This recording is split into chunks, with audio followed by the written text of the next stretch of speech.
গাজা উপকূলের এই বালুকাবেলায় আজও গড়িয়ে পড়ছে চোখের জল। স্থানীয় শিল্পীরা খোদাই করে লিখেছেন ১৭টি নাম, যারা আর কখনো স্কুলে ফিরবে না, যাবে না খেলতে, কারণ তারা সবাই নিহত হয়েছে সর্বশেষ ইসরায়েলি বিমান হামলায়।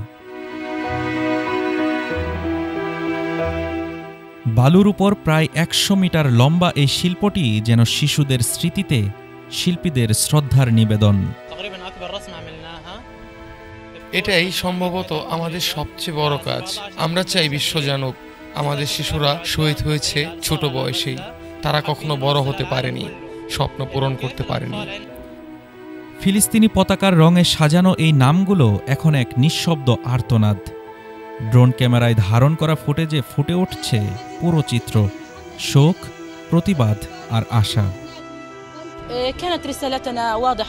আমাদের বার্তা একটাই, এই শিশুরা সংখ্যা নয়, তারা বেঁচে থাকার অধিকার রাখে, যেমনটা আন্তর্জাতিক আইন বলে।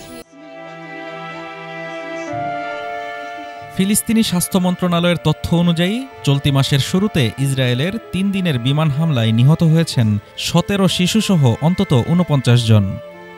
ইসরায়েল বলছে এটি ছিল সন্ত্রাসী হামলার আগাম প্রতিরোধ অভিযান।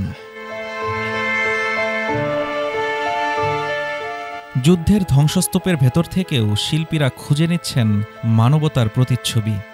গাজার এই নীরব বালুকাবেলা আজ যেন সাক্ষী যে ভালোবাসা ও স্মৃতি কখনো মুছে যায় না।